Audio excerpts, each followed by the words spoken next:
The coins hit Madame Vex's palm with the cold ring of desperation as Selim Ashworth counted them twice, his calloused hands trembling. "Double," he said, his voice hoarse from the autumn wind that had carried him through 3 counties. "Double what you're asking for the girl who just birthed." Vex's painted lips curled into a smile that never reached her coal-black eyes. Through the brothel's cracked window, she could see the woman barely more than a girl slumped against the birthing chair, blood still staining her torn shift. The baby's cries had stopped an hour ago. "She ain't even cleaned up yet, Ashworth," Vex drawled, fingering the gold pieces. "You sure you want damaged goods?" Selim's jaw tightened. 3 months since his Meredith had passed, taking their unborn child with her, and every night since had been a hollow echo in his empty cabin. But something about the way the girl had looked at her dead infant with a grief so pure it made his own seem shallow had stopped him dead in his tracks as he'd ridden past. "I said double." Vex pocketed the coins. "One night, she bleeds on your sheets. That's your problem." The girl Rhiannon, he'd heard them call her, didn't look up when he entered the cramped back room. She sat motionless, still cradling the bundle of cloth where her baby had been, her auburn hair hanging like a curtain over her face. The room reeked of birth and death and the cheap lavender water Vex used to mask both. "Come with me," Selim said gently, extending his hand. Rhiannon's green eyes, red-rimmed and distant, met his for the first time. "You paid for me. I paid to get you out of here." She laughed, but it came out as a broken sob. "Out of here too." "Where? Another room? Another man's bed? At least here, I know what's expected." Selim knelt beside her chair, careful not to startle her. Up close, he could see she was younger than he'd thought, maybe 20, though the lines around her eyes spoke of harder years. "My name is Selim Ashworth. I have a farm 2 hours north of here. Good land, clean water, and a house that's too quiet for one person. And you want me to fill it with moaning and pretending." Her voice carried no anger, only exhaustion. "I want you to heal, same as me." Rhiannon studied his face, weathered from sun and sorrow, honest in a way that seemed foreign after months in Vex's establishment. His brown eyes held pain that matched her own, and his hands, when he'd offered one to her, bore the calluses of honest work rather than the soft palms of men who took what they pleased. "Why?" she whispered. Selim was quiet for a long moment, listening to the sounds of the brothel beyond the thin wall's laughter that rang false. Footsteps on creaking floorboards, the clink of bottles. "Because 3 months ago, I held my wife while she bled out trying to birth our son. And an hour ago, I watched you hold your child the same way I held mine. Nobody should have to grieve alone." Rhiannon's grip on the bundle loosened for the first time since the birthing. "She wants to sell me again tomorrow. Says I'll bring good money once I'm healed. Not if you're not here." "You don't know me. I could be a thief, a liar, you could be. But right now, you're a woman who needs somewhere safe to mourn, and I'm a man who knows how to provide that." He stood slowly, extending his hand again. "1 night, 1 week, 1 year, whatever you need. No expectations beyond that." Through the window, Rhiannon could see Vex counting coins, already planning how to replace her newest loss. Beyond that, the town sprawled in the fading daylight, dirty streets and dirtier men, all of them ready to pay for what they thought she owed them. She took Selim's hand and rose on unsteady legs, still clutching the small bundle to her chest. "I'll bury the child properly," Selim said as he led her toward the door. "On my land, under the oak tree where my son rests." And for the first time in months, Rhiannon Corley felt something that wasn't despair. The wagon ride to Selim's farm passed in silence, broken only by the creak of wheels and the steady clip of his mare's hooves. Rhiannon sat rigid beside him, the small bundle pressed to her heart, watching the brothel's lamplight fade behind them. With each mile, the air grew cleaner, carrying scents of pine and approaching winter instead of sweat and desperation. Selim's farmhouse emerged from the darkness like something from a half-remembered dream, 2 stories of honest timber and stone, with wide windows that reflected the moon. A barn stood nearby, and she could hear the soft lowing of cattle settling for the night. Everything spoke of care, of a life built rather than endured. "It's beautiful," Rhiannon whispered, the first words she'd spoken since leaving town. Meredith chose the spot, Selim said, his voice catching slightly on his wife's name. Said she wanted to see the sunrise from the kitchen window every morning. He helped her down from the wagon, his touch careful and brief. Inside, the house was simply furnished but clean, with quilts that smelled of lavender and bread still sitting on the kitchen table. A fire crackled in the hearth, and she realized he must have prepared for her arrival. How he'd known he would bring her here, she couldn't fathom. "There's a room upstairs," Selim said, lighting an oil lamp. "Clean linens, and there's a basin if you want to wash." He paused, running a hand through his dark hair. "I'll be in the barn if you need anything. You don't have to leave your own house." "Yes, I do." His eyes met hers steadily. "You've had enough of men taking what they want. Here, you take what you need." After he left, Rhiannon stood alone in the kitchen, overwhelmed by the simple kindness of it. No demands, no expectations, just space to breathe. She climbed the narrow stairs to find the room he'd mentioned, a small space with a bed covered in a star-patterned quilt, a washstand with clean towels, and a window that looked out over rolling fields. She sat on the bed's edge and finally allowed herself to look down at the bundle in her arms. Her daughter had been perfect tiny fingers, a rosebud mouth, skin pale as moonlight. Born silent, into a world that would have seen her as just another mouth to feed. Another burden for a woman with no choices. The tears came then, harsh sobs that shook her whole body. She cried for her daughter, for herself, for the life she'd never been able to give either of them. She cried until she was empty, then sat in the quiet darkness, listening to sounds she'd forgotten existed, wind in the trees, an owl calling. The peaceful sounds of a world at rest. Near dawn, she went to the window and saw Selim in the field beyond the house, digging by lantern light.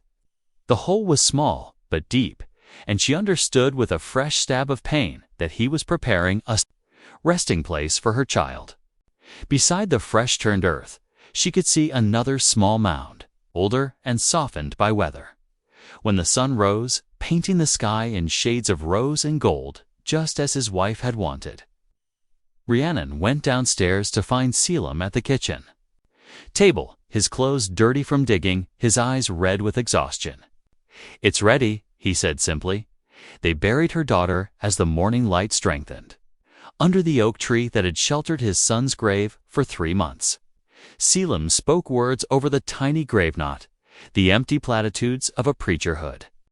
Never known loss, but the raw truth of a father who understood that some grief was too big for comfort. She was loved, he said as they stood together in the morning air. For the time she had, she was wanted and loved. That matters. Rhiannon nodded, unable to speak past the tightness in her throat. For the first time since her daughter's birth, the bundle in her arms was gone, but somehow the weight in her chest felt lighter. "What now?" she asked. "Now we figure out how to keep living," Selim replied. "One day at a time." The first week passed like walking on thin ice, every gesture cautious, every word measured. Rhiannon moved through the house like a ghost, helping with small tasks but never presuming to claim space. She cooked simple meals, mended a tear in Selim's work shirt, swept the floors with an efficiency born of survival. Always useful, never burdensome. Selim worked the farm with increased intensity, rising before dawn to tend the cattle and repair fences that didn't truly need fixing. He spoke little beyond necessities. Coffee's hot, if you want some. Storm coming in tonight. I'll be back by supper. But his eyes followed her movements with something between concern and recognition. The careful attention of someone who understood how fragile healing could be. On the 8th morning, Rhiannon woke to find him collapsed at the kitchen table. His head pillowed on his arms, still wearing yesterday's clothes. Dark circles shadowed his eyes. And his hands bore fresh scratches from whatever project had kept him working until exhaustion claimed him. She stood watching him sleep. This man who had bought her freedom with no strings attached. His face relaxed. In slumber, looked younger revealing. The person he must have been before grief carved lines around his eyes. Without thinking, she reached for the quilt from the sofa and draped it gently over his shoulders. He stirred at her touch, blinking. Up at her with confusion. Rhiannon, what time past sunrise? You fell asleep here. She stepped back, suddenly aware of how intimate the gesture had been. I made coffee. I didn't mean to. He started to rise, then winced as his back protested the night spent hunched. Over the table, you're exhausted. The words came out sharper than she intended. When did you last sleep a full night? Selim rubbed his neck, avoiding her gaze. Sleep's been ... difficult. Since Meredith, so you work yourself into the ground. Instead, better than lying awake, staring at the ceiling. He stood slowly, folding the quilt with careful precision. I'm fine. No, you're not. Rhiannon surprised herself with the firmness in her voice. And neither am I, but that doesn't mean we have to destroy ourselves trying to pretend otherwise. They stared at each other across the kitchen, both recognizing the shift in the careful balance they'd maintained. She was no longer just the grateful rescue, and he was no longer just the benevolent savior. They were two broken people, sharing space, and pretending that was simple hadn't been working for either of them. I dream about her, Selim said quietly. Meredith. She's always just out of reach, calling for help I can't give. And when I wake up, ... he shook his head. The work makes it easier to get through the days. I dream too, Rhiannon admitted. About my daughter, about the brothel, about things I can't change. She poured coffee into 2 cups, her hands steady despite the tremor in her voice. But killing yourself won't bring them back. Neither will talking about it. Maybe not. But it might make the dreams hurt less. Selim accepted the coffee she offered, their fingers brushing briefly around the warm ceramic. You don't owe me conversation, Rhiannon. I didn't bring you here to be my confessor. I know why you brought me here. She sat across from him at the table where he'd exhausted himself. The question is, what happens now that we're both still here? Outside, rain began pattering against the windows, the storm he'd predicted finally arriving. The sound filled the comfortable silence that stretched between them, washing the dust from the air and settling the restless wind. We could try being honest, Selim said finally. About what we need, what we're afraid of, what we're running from. That's dangerous, Rhiannon replied. Honesty, so is pretending we're fine when we're not. She studied his face, the way exhaustion and grief had etched themselves into his features. But also the steady strength that had driven him to dig a grave for her child without being asked. All right, she said. Honesty, but carefully. Carefully, he agreed. It was a beginning November brought the first hard frost, and with it, a routine that neither of them had planned, but both had come to depend on. Mornings meant coffee shared. In comfortable silence, afternoons brought separate work. Selim with the livestock, Rhiannon tending the house and the small garden she'd coaxed back to life. Evenings found them reading by the fire, speaking in careful increments about safe subjects, the weather, the farm. Memories that didn't cut too deep, The breakthrough came on a gray afternoon when Selim found Rhiannon standing motionless in the kitchen, staring at the pot of stew she'd been stirring. Her face was pale, her breathing shallow. "Rhiannon," he approached slowly, the way he would a spooked animal. "What is it?" "She would have been 2 months old today," she whispered. "I was making stew, and I thought about how she'd never taste anything I cooked, never sit at this table, never ... Her voice broke.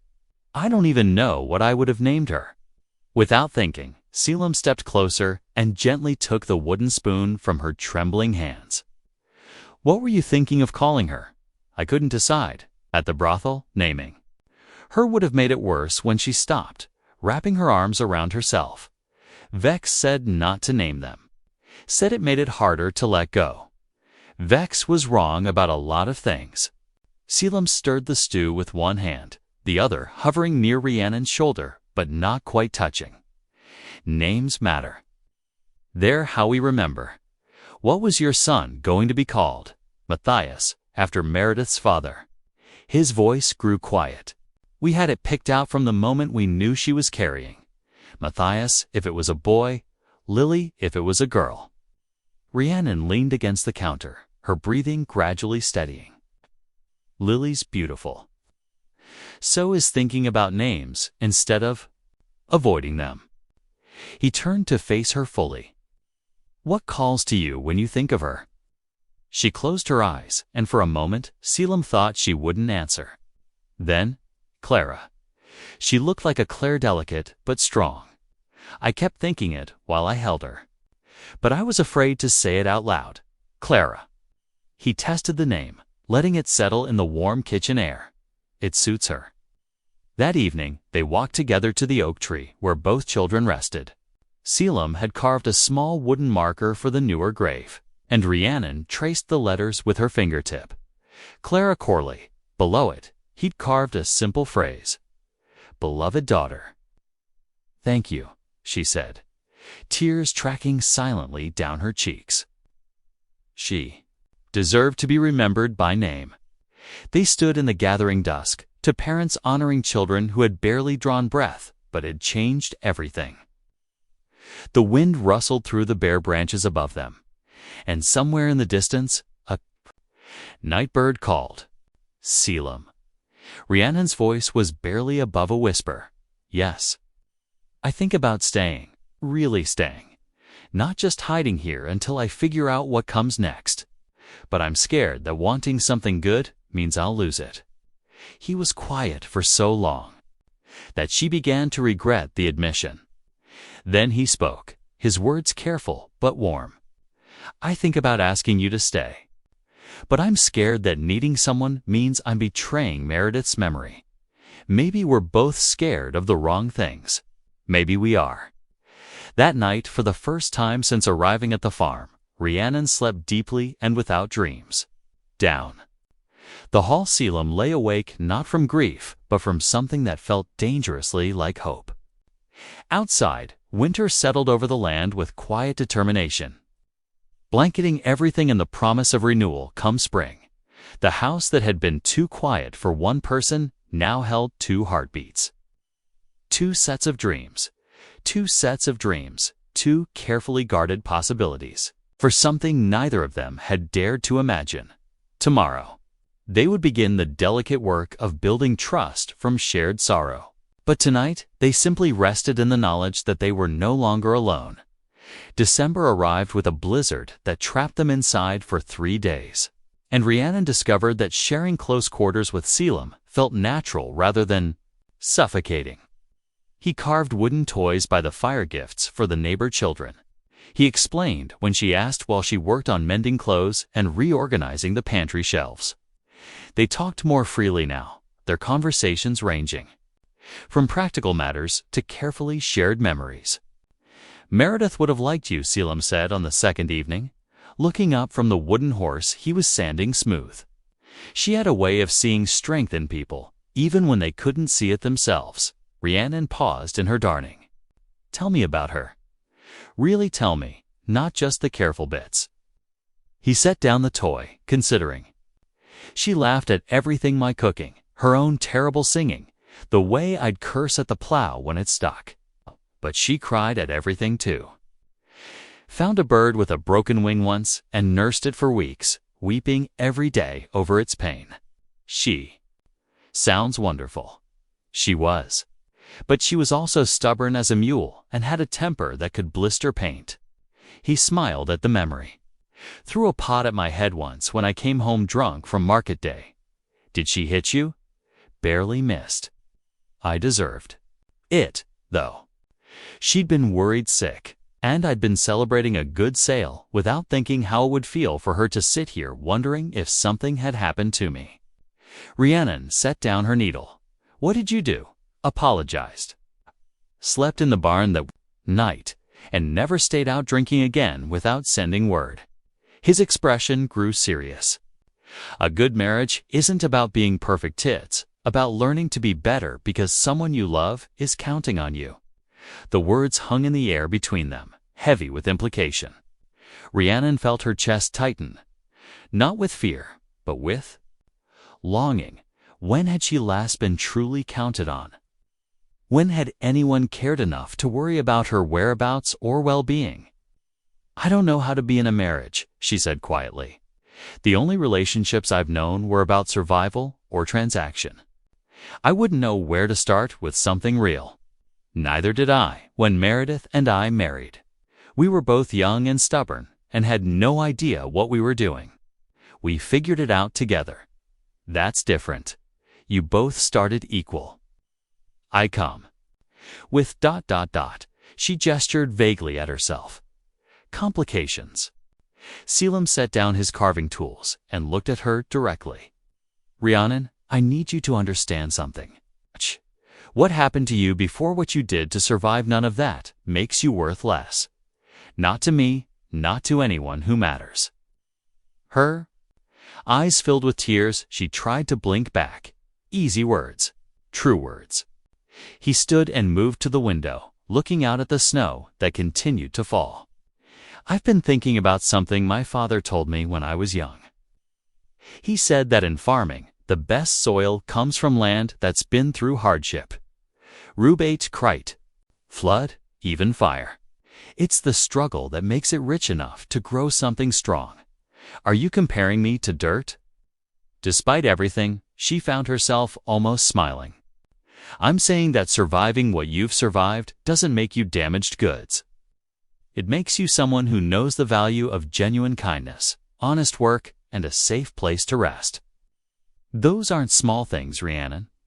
That night, she helped him bank the fire and gather the wood shavings from his carving. Their hands brushed as they reached for the same wood curl, and neither of them pulled away immediately. The touch was brief, innocent, but it carried the weight of recognition. Not of desire, necessarily, but of possibility. The storm should clear tomorrow, Selim said as they climbed the stairs together. Yes, Rhiannon replied, though part of her regretted the return of the outside world. These stolen days had felt like existing in a snow globe, peaceful and separate from everything that came before. At her door, she turned back to him. Selim, thank you for seeing me as more than my past. Thank you for letting me try. They parted with careful distance, but Rhiannon lay awake, listening to him move around his room, and wondered what it would feel like to not have to say goodnight from opposite sides of a wall. Spring arrived early that year, and with it came changes neither of them had anticipated. Rhiannon found herself humming while she worked, her hands steady and sure as she planted seeds in the kitchen garden. Selim caught himself watching her more often, the graceful way she moved through the house. The small smile that appeared when she thought no one was looking, the quiet confidence that had grown over the winter months. The moment of reckoning came on a warm April morning when Jeremiah Hawthorne rode up to the farmhouse with news from town. Rhiannon froze at the kitchen window when she saw the visitor, memories of judgment and whispered scandals flooding back. It's all right, Selim said quietly, moving to stand beside her. Jeremiah's decent folk, and even if he wasn't, you belong here now. No one has the right to question that. But when Jeremiah dismounted and removed his hat, his expression was grim. "Selim," he called out. "Got some news from town you ought to hear." They met him on the porch, Rhiannon hanging back slightly, while Selim stepped forward to clasp his neighbor's hand. "What brings you out this way, Jeremiah?" "It's about Madame Vex's place. Burned down 3 nights ago." Jeremiah's eyes flicked to Rhiannon, recognition dawning slowly. Whole building went up like kindling. "Vex barely got out alive, and she's been telling anyone who'll listen that she's coming after the thieving whore who cost her a fortune." Rhiannon's face went pale, but her voice was steady when she spoke. "I didn't steal anything. Selim paid her fair and square." "I know that, miss. But Vex is claiming you took jewelry and gold when you left." "Sheriff Cranston's been asking questions, though most folks figure she's lying to cover her losses." Jeremiah looked uncomfortable but determined. "Thing is, she's got some of the men from town riled up. Saying a woman like you don't deserve a good man's protection." Selim's jaw tightened. "Let them come say that to my face. Selim, no." Rhiannon touched his arm, her fingers trembling slightly. "This is exactly what I was afraid of. My past following me here, bringing trouble to your door." "Our door," he corrected firmly. "And I'm not afraid of a few small-minded men and a bitter woman with nothing left to lose." Jeremiah shifted uncomfortably. "There's more. Vex has been suggesting that maybe Miss Corley here worked her way into your good graces for less than honorable reasons. Got some folks wondering if you're thinking clearly, what with losing Meredith and all." The words hung in the air like poison. Rhiannon felt the familiar shame rise in her throat. The voice that whispered she was exactly what Vex claimed damaged goods who'd manipulated a grieving man's kindness. But before she could speak, Selim stepped forward, his presence radiating controlled fury. "Jeremiah, you go back to town and you tell anyone who's listening that Rhiannon Corley is under my protection. More than that, she's the woman I'm planning to marry if she'll have me." Both Rhiannon and Jeremiah stared at him in shock. This wasn't how Selim had planned to propose, driven by anger and the need to shield her from gossip rather than spoken in love. But as the words left his mouth, he realized they were truer than anything he'd said in months. "Selim," Rhiannon whispered, her eyes wide with a mixture of hope and fear. He turned to face her fully, his expression softening. "I'm sorry. That's not how I meant to ask. But I'm not sorry for meaning it." He took her hands in his, ignoring Jeremiah's presence entirely.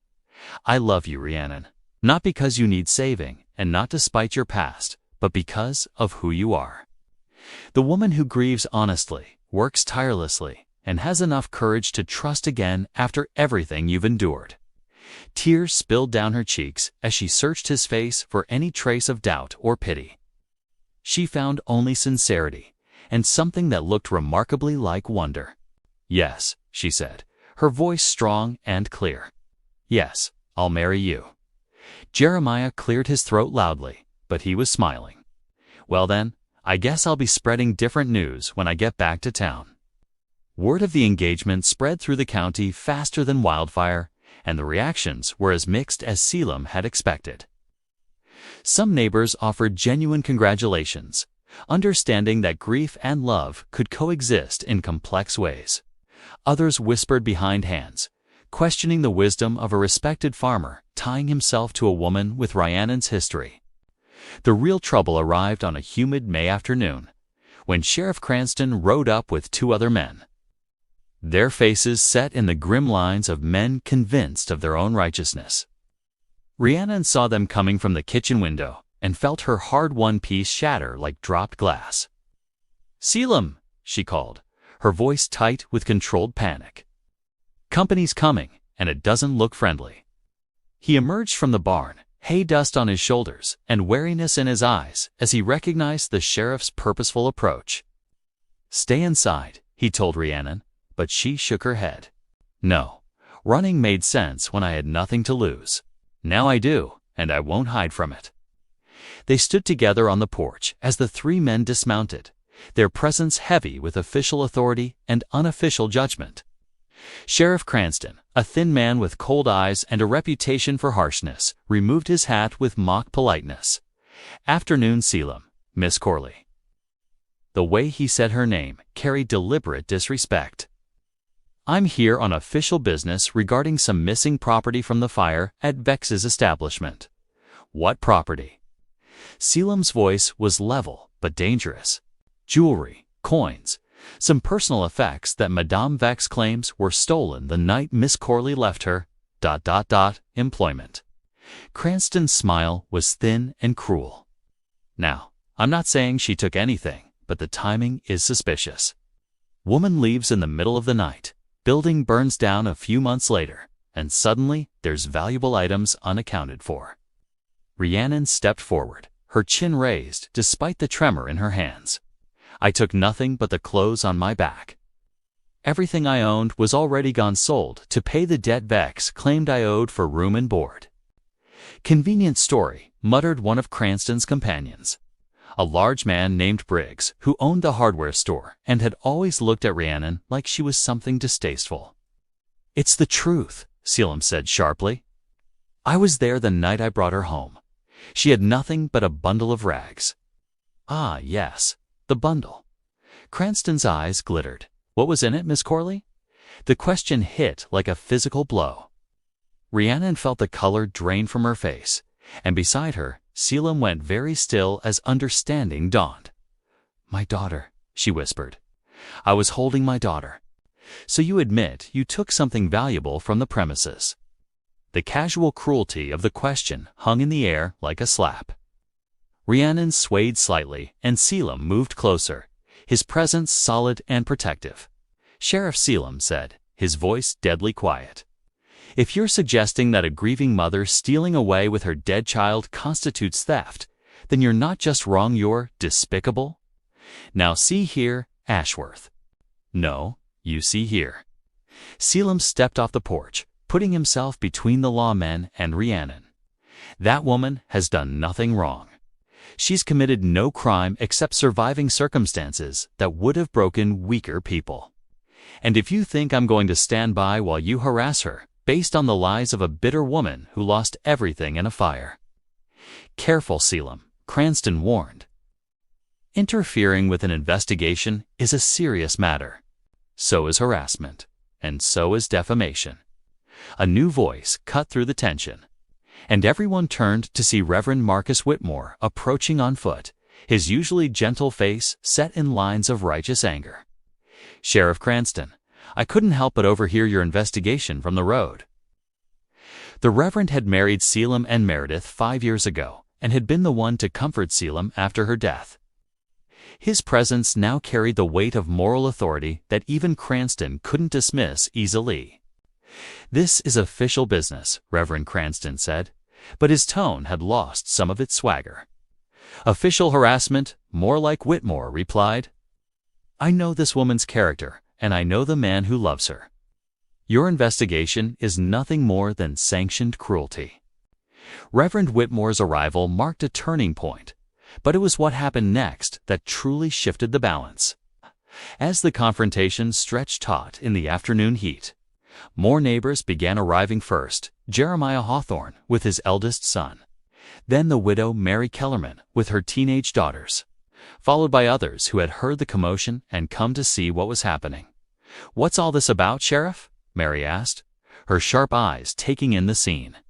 She'd been one of Meredith's closest friends and had watched Selim struggle through his grief with growing concern. "Official investigation," Cranston replied stiffly, clearly uncomfortable with the growing audience. "Into what crime? Exactly?" This from Jeremiah, whose weathered face showed open skepticism. "Because from where I'm standing, it looks like you're hassling decent folks based on gossip." Cranston's face reddened. "Madame Vex has made serious accusations."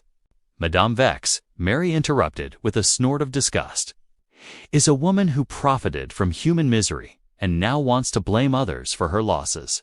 Sheriff, I'm ashamed that you'd give credence to such a person's word over that of Selim Ashworth, who's been nothing but honest and hard-working his entire life. Murmurs of agreement rippled through the growing crowd. Rhiannon watched in amazement as people she barely knew stepped forward to defend not just Selim, but her by association. It was a kind of protection she'd never experienced, the shelter of a community deciding to embrace rather than exclude. Besides, added young Tom Whitmore, the Reverend's son, even if something was taken from that place, maybe it was owed wages never paid. Everyone knows how those women got trapped in debt they could never work off. Sheriff Cranston looked around at the circle of hostile faces and realized he was outnumbered, not just physically, but morally. Whatever authority he'd hoped to wield here had evaporated in the face of community solidarity. "This isn't over," he said, but the words lacked conviction. "Yes, it is," Selim replied firmly. "You've had your say, Sheriff. Now you can leave my property." After the lawmen departed, the neighbors lingered, their presence transforming from defensive to celebratory. Mary Kellerman approached Rhiannon with a shy smile. "I heard about the engagement," she said. "Meredith would be happy that Selim found someone who makes him smile again." "You think so?" Rhiannon asked, still overwhelmed by the show of support. "I know so." She worried about him being alone, worried he'd close himself off from happiness out of misplaced loyalty to her memory. Mary touched Rhiannon's arm gently. "She would have liked that he chose someone strong enough to survive what you've survived." As the afternoon wore on, what had started as a confrontation became an impromptu celebration. Someone had brought apple cider, and the women began discussing wedding plans with the easy familiarity of people who had weathered storms together before. "June would be lovely," suggested Mrs. Patterson, the banker's wife. "The wildflowers will be in full bloom." "June it is," Selim said, looking to Rhiannon for confirmation. She nodded, still somewhat dazed by how quickly her world had transformed from threat to promise. Reverend Whitmore pulled Selim aside as the gathering began to break up. "Son, I hope you know what you're doing. Not because I doubt Miss Corley, anyone can see she's a good woman who's been dealt a hard hand. But marriage born from protection rather than pure love can struggle under pressure." "It's not just protection," Reverend Selim said quietly, watching Rhiannon laugh at something Mary's daughter had whispered to her. "I love her. Completely. Maybe it started as wanting to help someone who understood loss, but it became something deeper. She makes me want to be the man Meredith believed I could be. And how does she feel? Scared, I think. But willing to try. We both know it won't be easy, but we also know that the best things rarely are." That evening, after the last neighbor had departed and the dishes were washed, Rhiannon and Selim sat on the porch steps watching fireflies dance in the gathering dusk. The crisis had passed, but it had also crystallized something important between them. "I never expected people to stand up for me like that," Rhiannon said softly. "In my experience, folks were more likely to throw stones than build walls of protection." "You're part of this community now," Selim replied. "That means something here, even knowing what I was, especially knowing what you've overcome." He took her hand, marveling at how natural the gesture had become. "Rhiannon, I need you to understand something. When I asked you to marry me today, it wasn't just to protect you from gossip. I've been wanting to ask for weeks, but I was afraid you'd think it was pity or obligation." She turned to face him fully, her green eyes reflecting the last light of day. "What changed your mind?" "Seeing how brave you were, standing there facing down men who wanted to shame you back into hiding. Watching you hold your head high instead of apologizing for existing." His voice grew husky with emotion. "That's when I knew you weren't just surviving anymore, you were choosing to live. And I wanted to be part of that choice." "I love you too," she said, the words coming easier than she'd expected. "I think I have for months, but I was terrified to admit it, afraid that wanting happiness meant I didn't deserve it." "We both deserve happiness," Selim said, bringing her hand to his lips for a gentle kiss. "And we're going to build it together, one careful day at a time."